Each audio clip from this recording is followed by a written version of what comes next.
Let's talk about the inverse function. First, what is inverse function? It is a function in which can inverse into another function. Any function f takes x to y, then the inverse of f will take y to x. Here's the step-by-step process so you guys can understand it well. 1. Replace f of x with y. Step 2.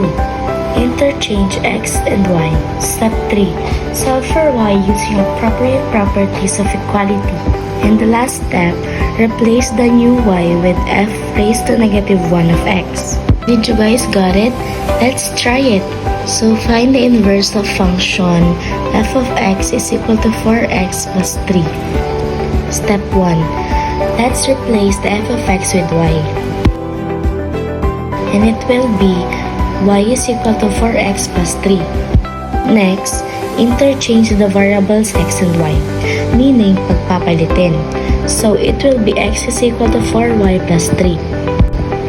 Para mas madaling maintindihan ng step 2, ang palaging tandaan na lahat ng y ay gagawing x at kapag ito naman ay x, magiging y naman ito. Next will be transposing to the left side. Don't forget to change the sign. So it will be x minus 3 is equal to 4y. And divide both side by 4, so na-cancel na and ang natira na lang ay x minus 3 over 4. After that, interchange naman natin si x to y, so it will be y minus 3 over 4. For the last step, papalitan natin yung bagong y ng raised to negative 1 of x. So ito ay magiging f raised to negative 1 of x is equal to x negative 3 over 4. Composition of functions. What is composition of functions? The composition operator takes two functions and returns a new function. Thus, the function g is applied after applying f to x. Reverse composition, sometimes denoted, applies the operation into the opposite order, applying first and second. The composition of functions using an example with given functions fx is equal to x squared plus 5x plus 6 and gx is equal to x plus 2. The goal is to find various compositions. The composition fgx is equal to fgx. First, substitute gx is equal to x plus 2 into fx. Fx plus 2 is equal to x plus 2 quantity squared plus 5 x plus 2 plus 6. Expand x plus 2 quantity squared using FOIL. First, outer, inner, and last. X plus 2 is equal to x squared plus 4x plus 4. Then, distribute 5 to x plus 2. 5x plus 2 is equal to 5x plus 10. Now, combine everything. X squared plus 4x plus 4 plus 5x plus 10 plus 6 is equal to x squared plus 9x plus 20. So, fgx is equal to x squared plus 9x plus 20. Let's now proceed to rational expression. What is rational expression?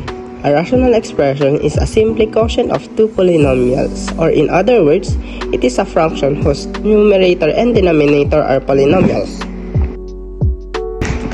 Polynomial is an expression that consists of a sum of terms containing an integer power of absolute value of x, like absolute value of 3x squared minus 6x minus 1. How to solve rational expression? First, factor all the denominators. Second, find at least common denominator or LCD. Third, multiply each side of the equation by the LCD to cancel out the denominator. Next, solve the equation. And lastly, check the solutions. Reject any solution that makes the denominator 0. Hi everyone, today we're going to explore the essential concept in mathematics. The function. Have you ever wondered how the relationship between numbers work? Will that exactly what its function help us understand?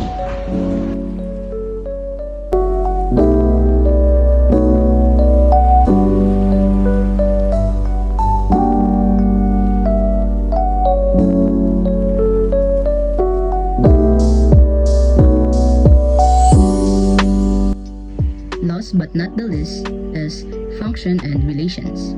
What is relations? Relationship between sets of values, especially between x and y. Also a set of ordered pairs xy. Components of ordered pairs. Ordered pairs have two components, namely domain and range. The domain refers to the x value input, while the range refers to the y value output.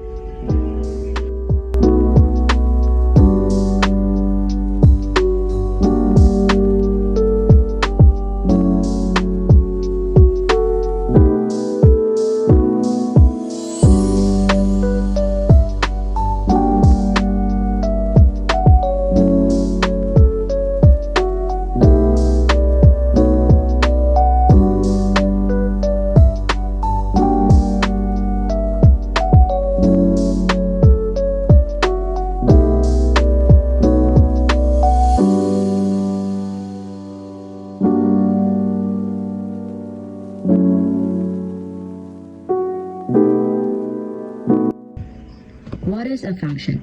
Is a relation from a set of inputs x to a set of possible outputs x, where each input is related to exactly one output. X variable cannot be repetitive.